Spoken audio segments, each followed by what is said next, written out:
सम्यक संबुद्ध भगवंतांनी उद्देश केलेला धम्म आणि त्यांचा श्रावक संघ या तीनही रत्नांना सर्वप्रथम मी दिवार पंचांग प्रणाम करतो. विश्वरत्न बोधिसत्व डॉक्टर बाबासाहेब आंबेडकर आणि माता रमाई यांना दिवार पंचांग प्रणाम. राष्ट्रपिता ज्योतिबा फुले आणि सावित्रीबाई फुले यांना दिवार पंचांग प्रणाम. संत कबीर आईवडिलांना वंदन. आणि या गर्भमंगल कार्यक्रमाकरता उपस्थित असलेले शंभरकर परिवारातर्फे आलेले सर्व पाहुणे तसेच चहांदे परिवारातर्फे आलेले पाहुणे या सर्वांचं या ठिकाणी मी स्वागत करतो, अभिनंदन करतो. सर्वप्रथम कार्यक्रमाला सुरुवात करण्यापूर्वी मी या ठिकाणी आयु शुभम आणि आयुनी सत्यता यांनी या ठिकाणी अधिष्ठानावरती येऊन अधिष्ठानावरती असलेले तथागतांच्या मूर्तीचे तसेच तथागतांच्या फोटोचे बाबासाहेबांच्या फोटोचे पूजन करायचे आहे. या ठिकाणी धूपबत्ती मेणबत्ती अगरबत्ती प्रज्वलित करायचे आहे तेव्हा यांनी यावे आणि अधिष्ठानावरती फोटोचे पूजन करावे. सम्मा संबुद्धो भगवान् बुद्धं भगवन्तं अभिवादेमि. साक्षातो भगवता नमो नमः नमस्सामि. सुपटिपन्नो भगवतो सावकसङ्घो संघं नमामि. नमो तस्स भगवतो अरहतो सम्मा सम्बुद्धस्स. नमो तस्स भगवतो अरहतो सम्मा सम्बुद्धस्स. नमो तस्स भगवतो अरहतो सम्मा सम्बुद्धस्स. नुकताच आपण या ठिकाणी बुद्धपूजा, बुद्धवंदना, धम्मवंदना, संघवंदना ग्रहण केली. त्यानंतर आव्हान सुत्त आणि महामंगल सुत्त ह्या दोन गाथा या ठिकाणी घेतलेल्या आहेत. त्या ठिकाणी आपण आव्हान सुत्त आणि महामंगल सुत्त ग्रहण केलेलं आहे. जे काही या गाथा आहे सर्व तथागतांची भाषा आहे, पाली भाषा. या पाली भाषेमध्ये आपण या सगळ्या गाथा ग्रहण केलेल्या आहे. ज्यांना पालीचा अभ्यास आहे किंवा ज्यांना पाली समजते त्यांना या गाथेचा अर्थ निश्चितच समजता असेल, परंतु ज्यांना पालीचा अभ्यास नाही किंवा गाथेचा अर्थ माहीत नाही त्यांना आपण ज्या गाथा म्हटल्या त्या नेमक्या काय म्हटल्या हे माहीत असणे आवश्यक आहे. परित्राण म्हणजे फार लोकांना असे वाटते की जे काही आपण यापूर्वी सत्यनारायणची पूजा करत होतो तर त्याच प्रकारे आज आपण या ठिकाणी परित्राण घेतो तर तसंच देवदेव करणं होय असं तर नाही ना, असं सगळ्यांना वाटते. परित्राण म्हणजे परित्त सुक्त, ज्याला आपण परित्त सुक्त सुद्धा म्हणतो. त्याचा अर्थ बाबासाहेबांनी खंड क्रमांक 16 हा जो Pali into English, Pali into Hindi, Gujarati या ठिकाणी शब्दाचे अर्थ दिलेले आहे. त्यामध्ये परित्त सुक्त म्हणजे संरक्षण होते. मग संरक्षण कोणाचे? परित्राण म्हणजे काय? संरक्षण. संरक्षण कोणाचे? तर संरक्षण हे आपल्या मनाचे असते. मग मनाच्या संरक्षणाची गरज काय? तर जेव्हा आपण या संसारामध्ये राहतो, जीवन जगत असतो तर चांगल्या गोष्टीचा सुद्धा आपल्या मनावर परिणाम होतो आणि वाईट गोष्टीचा सुद्धा परिणाम होतो. मग आपलं मन वाईट गोष्टीकडे लागू नये, चांगल्या गोष्टीकडे लागलं पाहिजे. याकरता तथागतांचे जे वचन असते, तथागतांची जी देशना असते ते या ठिकाणी सांगून आपण मनाला काय एक प्रकारे चांगल्या मार्गी लावत असतो. त्याकरता जे परित्त सुत्त घेण्यात येत असते. मग तथागत काय म्हणतात तर हे आपण आव्हान सुत्त आणि महामंगल सुत्तामध्ये त्या गाथा म्हटलेल्या आहेत. जे काही आपल्याला कार्यक्रम करायचे असते, बौद्धांचे असे 10 संस्कार आहे की जे आपण केले पाहिजे. जसा पहिला आज आपण या ठिकाणी घेत आहे गर्भमंगलाचा कार्यक्रम आहे, त्याच्यानंतर विद्यारंभाचा कार्यक्रम येते, कर्तव्यद्याचा कार्यक्रम येते, अन्नप्राशनाचा कार्यक्रम येते, पबज्या विधीचा कार्यक्रम येते, साक्षगंधाचा कार्यक्रम येते, लग्न सोहळा येते, अंतिम संस्कार आणि पुण्यानुमोदन. हे असे संस्कार आहे का जे आपण वारंवार आपल्या घरी घेतले पाहिजे. सोबतच ज्याला आपण प्रासंगिक पूजा म्हणतो, प्रासंगिक पूजा म्हणजे जे काही भूमिपूजन आहे, गृहप्रवेश आहे, वाढदिवस आहे, हे आपण कार्यक्रम घेत असतो. आजकाल वाढदिवस प्रत्येकाचेच केल्या जाते, आजा आजीचे, नातवाचे केल्या जाते, मुलाचे केल्या जाते. तर हे जे काही कार्यक्रम करत असताना आपण निश्चितच एक परित्य देशनेचा सुद्धा कार्यक्रम घेतला पाहिजे, जेणेकरून आपल्या समाजामध्ये जे काही आपले आप्तमित्र नातेवाईक असतात त्यांना या ठिकाणी आमंत्रित करून आपण काय करत असतो, धम्माचा प्रचार आणि प्रसार होतो त्या निमित्ताने. आणि त्या निमित्तानं एखाद्या कोणीतरी उपासकाला किंवा पूजनीय भिक्षूंना बोलावून त्यांच्या हातून घरगुती पूजेचा आणि देशनेचा कार्यक्रम आयोजित केला पाहिजे की जेणेकरून बुद्ध धम्माचा प्रचार आणि प्रसार होतो आणि आपल्या कानावर 4 शब्द चांगले पडतात, कुशल कर्म आपल्या हातून होत राहते. कारण की संसार हे तृष्णेचं माहेरघर आहे. बाहेर जगामध्ये पडलो की नेहमी जास्तीत जास्त आपल्याला वाईट गोष्टी, तृष्णा, लोभ ह्या गोष्टी जास्तीत जास्त दिसतात, चांगल्या गोष्टी कमी दिसतात. मग आपण हे करत असताना, परित्राण करत असताना पूजा ही केली पाहिजे की जेणेकरून आपल्यावर आणि आपल्या परिवारावर चांगले संस्कार पडतील. सुखो बुद्धान उत्पादो सुखा सद्धम्म देशना सुखा संघर्ष सामकी समगान तपो सुखो. अर्थात सुखद आहे बुद्धाचा जन्म, सुखद आहे धम्माची देशना, सुखद आहे संघाची एकता आणि त्याहूनही सुखदायक आहे सामूहिक केलेले तप. हे सुखद या गोष्टी का आहे? कारण की बुद्ध ह्या जगतामध्ये दुर्लभ अशी गोष्ट आहे. दुर्लभो बुद्धानु उत्पादो इमस्मी लोके. ह्या जगामध्ये बुद्ध होणे हे दुर्लभ आहे, अति दुर्लभ अशी गोष्ट आहे.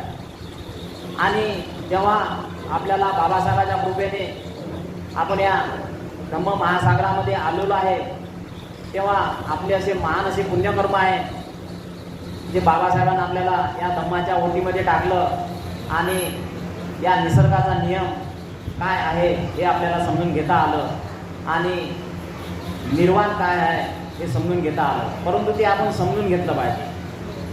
नाही तर होते कसं की आता आपण पालीमध्ये ह्या सगळ्या गाथा म्हटल्या आणि आपल्याला त्या समजल्याच नाही, तर आपल्याला बुद्ध धम्म संघाप्रती आपली श्रद्धा होईल, उत्पन्न कशी होईल? तर ती उत्पन्न होण्यासाठी आपल्याला ह्या गोष्टी समजल्या पाहिजे. जसं आपण यापूर्वी पहिले बुद्धाची पूजा केली, वनगंध गुरुपेतन येतन कुसुम संतती. तर ज्याप्रमाणे मी या दोघांना या ठिकाणी आमंत्रित करून, या परिवाराला या ठिकाणी आमंत्रित करून या अधिष्ठानावरती पूजा करायला लावली, ती पूजा जी प्रत्यक्ष केली तीच आपण गाथेमध्ये म्हटली. म्हणजे तथागतांची आपण काय केली, पूजा केली. कशाने केली? धुपाने केली, मेणबत्तीने केली, अगरबत्तीने केली, पुष्पानं केली. आणि आपण म्हटलं का ही जी मी काही पूजा करत आहे यामुळे मला काय हो, निर्वाणाचे सुख प्राप्त हो. घनसार पदितेनं हा जो तथागतांनी जो अंधारमय जो हा संसार होता, ही दुनिया होती, याला प्रकाश दिलं. कसा की बोधी प्राप्त करून ज्ञान दिले, त्याप्रमाणे आपण त्या ठिकाणी म्हटलं. त्यासोबतच आपण काय म्हटलं, जिथे जिथे तथागतांचे काय आहे चैत्य आहे, जसे बलधारी तथागतांचे अवशेष आहे, त्या सगळ्या अवशेषांना मी काय करतो, वंदन करतो. ते सगळे माझ्यासाठी काय आहे, पूजित आहे. तसेच सोबतच आपण काय केलं, बोधिवृक्षाची पूजा केली. यस्स मुलेनी सिन्न म्हणजे बोधिवृक्षाची पूजा केली. आता आपल्याला जर बोधिवृक्षाची पूजा आपल्याला समजलंच नाही का मी बोधिवृक्षाची पूजा म्हणून तर राहिलो, परंतु आपण काय केलं, पाली भाषेमध्ये बोधिवृक्ष, कोणत्या बोधिवृक्षाची पूजा केली? ज्या बोधिवृक्षाखाली, ज्या बुद्धगयाच्या बोधिवृक्षाखाली तथागताने काय केलं, ज्ञानप्राप्ती केली, त्या बोधिवृक्षाची आपण काय केली, लोकनादेन पूजिता, जे लोकनाथ तथागतांपासून ते काय पूजित असे बोधिवृक्ष आहे, त्या त्याची काय केली मी पूजा केली. पण आपल्याला जर समजलंच नाही तर त्या बोधिवृक्षाप्रती आपल्याला श्रद्धा उत्पन्न होईल कशी? मग आपल्याला समजलं पाहिजे. मग मराठीत जर आपल्याला समजलं की मी बोधिवृक्षाची या पालेगातेने मी पूजा करत आहे, तेव्हा ते तिथे कोणी ज्या गयेला गेले असतील त्या गयेला गेल्यानंतर तो इथंच डोळे लावून काय करेल, त्या बोधिवृक्षाचं काय करेल, स्मरण करेल. आणि स्मरण करून काय करेल, त्या बोधिवृक्षाची पूजा करेल. पण मराठीत समजलं तर ह्या गोष्टी होईल, परंतु पाली भाषेमध्ये म्हटल्यानंतर जर आपल्याला समजलं नाही तर ते म्हणून ती श्रद्धा उत्पन्न होणार नाही. त्याच्यानंतर आपण काय म्हटलं, बुद्धाची काय केली, वंदना केली. वंदनेमध्ये आपण काय म्हटलं, 9 गुणाची, तथागतांच्या 9 गुणाची आपण काय केली, प्रशंसा केली. त्यांच्या 9 गुणाचं काय केलं, आपण स्मरण केलं. कसं स्मरण केलं, सो भगवा अरहं सम्मा संबुद्धो. तथागत कसे आहे, अहर्त आहे. सो भगवा अरहं सम्मा संबुद्धो विद्या चरण संपन्नो सुगतो लोक विद्वंतो पुरीस धम्म सारथी सस्ता देव मनुष्यानन बुद्ध भगवान. तथागत कसे आहे, अहर्त आहे, सम्यक संबुद्ध आहे, सुगतीला गेलेले आहे, लोकविदू म्हणजे सर्व ह्या 31 लोक चक्राले जाणणारे आहे, अनुत्तरो म्हणजे असे लाजवाब आहे, त्यांच्या सम ह्या जगतामध्ये कोणीही नाही, अनुत्तरो म्हणजे सर्वश्रेष्ठ.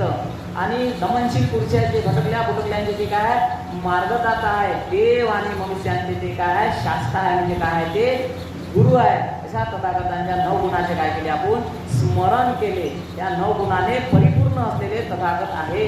आणि त्याच्यानंतर काय केलं, आपण जे काही भूतकाळात काय भूतकाळात होऊन गेलेले जे बुद्ध आहे, वर्तमान काळात असलेले तथागत आहे, आणि भविष्य काळात जे काही होतील सम्यक संबुद्ध, त्यांना काय केलं, आपण वंदन केलं. त्याच्यानंतर काय, अंकिंची रत्नं लोके विद्यती विवाह, म्हणजे ह्या जगामध्ये जेवढे काही रत्न आहे ते माझ्या बुद्धाच्या तोडीचे नाही. कोणतंही रत्न माझ्या तथागताचे बरोबरी करू शकत नाही. ते असे एक काय तथागत काय आहे, रत्न आहे. नथी मे शरणं अय्यम, काय म्हटलं आपण वंदनेमध्ये, नथी मे शरणं अय्यम बुद्धो मे शरणं वरम.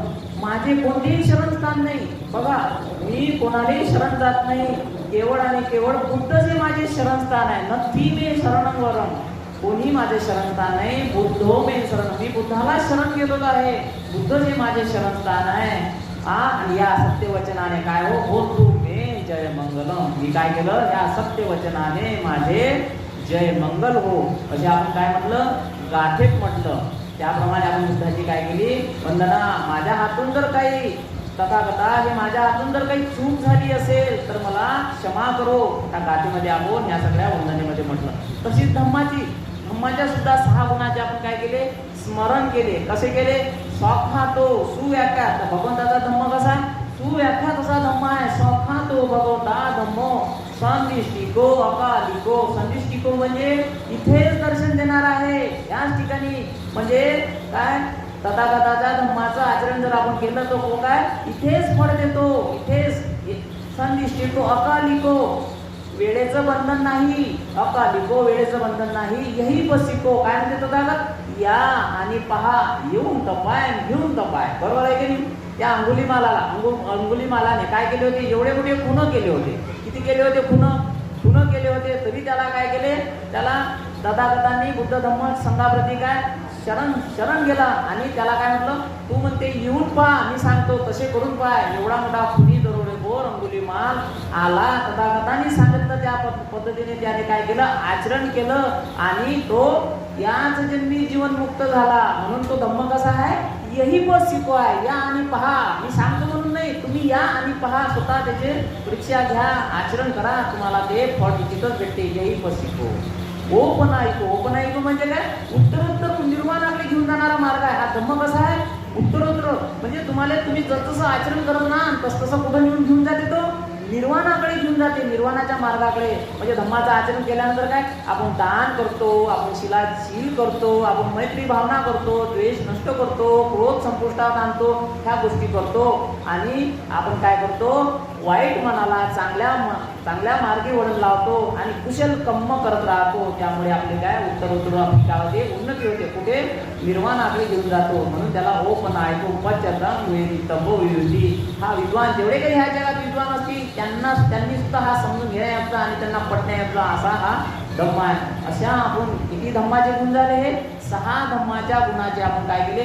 स्मरण केले.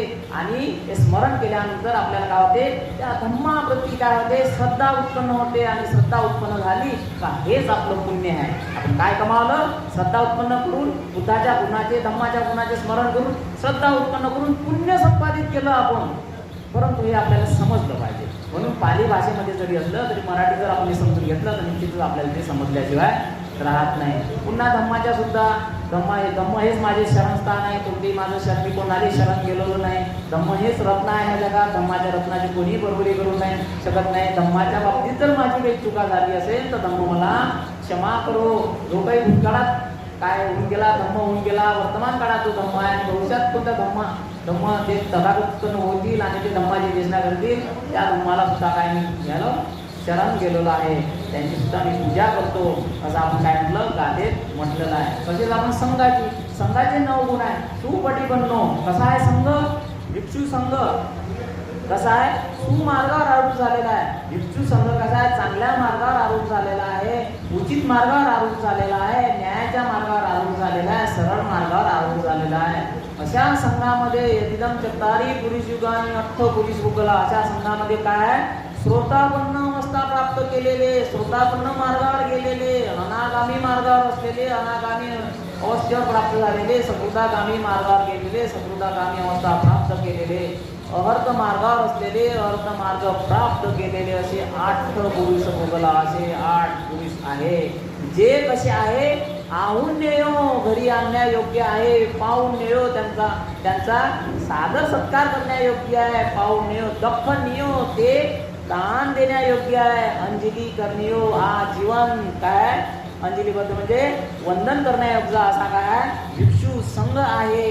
तो पुय्यंखेतन लोकसाती. पुय्यंखेतन लोकसाती म्हणजे काय? हेच माझे पुण्यक्षेत्र आहे. त्यांना मी या गोष्टी दान धर्म त्यांना वंदन काय नाही वाचने कसं म्हणायचं? वंदामी म्हणते घरी आले किंवा कुठं दिसले तर काय म्हटलं पाहिजे? काया वाचा मनाने. कायाने म्हणजे मान झुकवली की का ते कायाने वंदन होते. बरोबर आहे. आणि वंदामी म्हणतो तेव्हा श्रद्धेनं त्यांना वंदामी म्हणतो ते मनाने केल्या जाते. आणि वाचेने वंदामी म्हटलं काया वाचा मनाने काय करतो आपण त्यांना वंदन करतो. आणि हे काय आपल्यासाठी पुण्यक्षेत्र आहे. पुण्यखेतन हे पुण्याची शेती हे शेती आहे. कशाची शेती आहे? पुण्याची शेती आहे. आता पावसाळा आला, आता काय करते शेतकरी? काय करते? नांगरटी वखरटी करून काय करते? पाण्याची वाट पाहते. पाणी आलं का काय करते? बीजवाई लावते. कशासाठी लावते? एक बीज लावलं, एक तुरीचा दाणा लावला का त्यापासून कितीतरी दाणे येते का नाही येत? असंख्य असे दाणे येते. तसंच आहे त्या संघाला जे काही आपण दान करतो, त्या संघाला आपण जे काही शरण जातो श्रद्धेनं त्यांना आपण काय करतो? या सगळ्या गोष्टी ते पूजित करतो. त्यांना त्या ठिकाणी आपण दान दिल्यामुळे त्यांच्याप्रती श्रद्धावान झाल्यामुळे काय केलं आपण? ते बीज पेरलं, श्रद्धेचं बीज पेरलं. आणि श्रद्धेचं बीज कसं आहे? म्हणजे पुण्याची शेती तिथं पेरली. आणि हे कसं आहे? त्याचा जेव्हा विपाक येतो त्याची जेव्हा गणना केल्या जात नाही ते आपल्यासाठी काय आहे? पुण्यक्षेत्र आहे. अशा आपण तथागताच्या भिक्षू संघाचं काय केलं? स्मरण केलं. त्यांच्या 9 गुणाचं या ठिकाणी स्मरण केलं. आणि सोबतच जे काही भूतकाळात संघ होऊन गेला आहे, वर्तमान काळात जो काही संघ आहे, भविष्यात जो संघ होतील त्या संघाला वंदन केलं. आणि पुन्हा जे काही जगामध्ये रत्न आहे ते कोणतेही या संघाच्या रत्नेचे बरोबरीचे रत्न नाही असं सुद्धा म्हटलं. आणि मी कोणाला शरण जात नाही. संघ हे माझे शरणस्थान आहे. संघाच्या बाबतीत जर माझी काही चूक झाली असेल तर संघ मला क्षमा करो. अशा पद्धतीने आपण काय केली? बुद्ध धम्म संघाची काय केली? वंदना केली. ही वंदना अशा पद्धतीने केल्या जाते. त्याच्यानंतर आपण काय केली? संकल्प गाथा केलं. त्याच्यानंतर आपण काय केलं? जे काही संकल्प काय म्हटलं? बुद्ध धम्म संघ जे काही आहे वाईट मला जोपर्यंत निर्वाणाचा साक्षात्कार होत नाही तोपर्यंत मला मूर्खाची संगती नको असं आपण संकल्प गाथे म्हटलं. आणि मला सर्वोच्च असे निर्वाण सुखाची काय हो? प्राप्ती हो. आणि या राजा कौतु धम्मिको, या जगामध्ये राजा कसा हो? धार्मिक हो. याप्रमाणे आपण संकल्प सुद्धा केले. आणि सोबतच आपण कायो जी गुच्चो सफलो दुबळतो बुद्धाच्या काय केलं? गुणाचे स्मरण केले. नमामि बुद्ध गुणसागर तम सत्ता सदा होतो सुखी वेळा. काय होते? नमामि बुद्ध गुणसागर. बुद्ध अनेक गुणांनी काय आहे? परिपूर्ण आहे. या भगवान बुद्धाच्या गुणाच्या परिपूर्णामुळे काय होते? हे लोक, ह्या जगातले लोक काय होते? सुखी अवेरा. सगळे काय हो? मैत्री रूपाने राहो. या जगामध्ये सगळे लोक होतू सुखी सदा. सर्व लोक सुखाने राहो. कायोजी गुच्छ. हे काया, हे शरीर कसं आहे? दुर्गंधयुक्त आहे. हे शरीर दुर्गंधयुक्त आहे. कायोजी गुच्छ सकल दुर्गंधयुक्त शरीर हे एक दिवस मरणारच आहे. हे काय आहे? शरीर मरणारच आहे. असं बुद्धाप्रती, धम्माप्रती, संघाप्रती आणि पंचकृताप्रती आपण या ठिकाणी हे सगळं म्हटलेलं आहे. अशा पद्धतीने आपण काय केलं? या ठिकाणी आपण या गोष्टी स्मरण केल्या. त्याच्यानंतर काय केलं? आपण परित्राण घेतला. परित्राण म्हणजे काय? आव्हान सुद्धा. आव्हान काय केलं? शंभरकर परिवाराने काय केलं? या ठिकाणी आव्हान केलं. कोणाला केलं? आपल्या सगळ्या पाहुणे मंडळीला आव्हान केलं. या आमच्या इथं काय आहे? परित्राणाचा कार्यक्रम आम्ही घेत आहे. तो परित्राणाचा कार्यक्रम माझ्यामध्ये या धम्मदेशनेचा या ठिकाणी कार्यक्रम होत आहे. त्या ठिकाणी कुठलीही भीती नाही. सगळ्या प्राण्याचे आपण या ठिकाणी नाव घेतले आणि समंता चक्र वाले कळत न कळत असणारे जे काही सत्व आहे ते पण या ठिकाणी येत असतात आणि ते सुद्धा आपल्याला काय करतात? धम्माची देशना आणि या ठिकाणी येऊन ते ऐकत असतात. त्यानंतर महामंगलसूत्र. महामंगलसूत्र म्हणजे कोणाला नाही वाटत आपलं चांगलं झालं पाहिजे म्हणून आपल्या जीवनात. काय म्हणते महामंगलसूत्रामध्ये?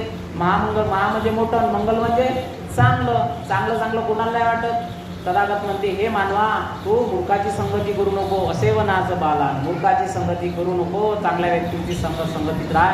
पूजनीय लोकांची काय कर? पूजा कर. यामुळे काय होते? तुझं मंगल होते. आई वडिलाची सेवा कर. माता पितू उपट्टानं आई वडिलाची सेवा कर. पूजनीय लोकांची पूजा कर. पत्नी मुलांचा सांभाळ कर. यामुळे तुझं मंगल झाल्याशिवाय राहत नाही. तपोच ब्रह्मचर्याचं आर्य सत्यानं तप कर. ब्रह्मचर्याचं पालन कर. चार आर्य सत्य समजून घे आणि निर्वाणाचा साक्षात्कार कर. यामुळे तुझं मंगल झाल्याशिवाय राहत नाही. गारोचं निवातोचं संतुष्टीचं कर्तव्यता. गौरव कर. कशाचा? बुद्ध धम्म संघाचा, 3 ह्या काय रत्नाचा गौरव कर. बाबासाहेबांचा गौरव कर आणि समाधानी राहा जीवनामध्ये. आणि गाढवचं निवाजोचं नम्रता, तुझ्या अंगी नम्रता असली पाहिजे. संतुष्टी, समाधान असलं पाहिजे आणि कथायुक्तामध्ये कृतज्ञ असलं पाहिजे. ज्यांनी आपल्याला या जीवनामध्ये कोणी कृतज्ञ झालं असं, कोणी उपकार केले असेल त्याच्याप्रती आपण कृतज्ञता व्यक्त केली पाहिजे. अरे ह्या व्यक्ती होता म्हणून आज मी या ठिकाणी आहे, त्याच्यामुळे माझं भलं झालं, असं आपण या ठिकाणी कृतज्ञता व्यक्त केली पाहिजे. यामुळे तथागत म्हणते तुझं मंगल होते. योग्य ठिकाणी वस्ती कर, त्या ठिकाणी राहा, त्यामुळे तुझं मंगल होते. त्याच्यानंतर तथागतांनी म्हटलं की धम्माचं श्रवण कर.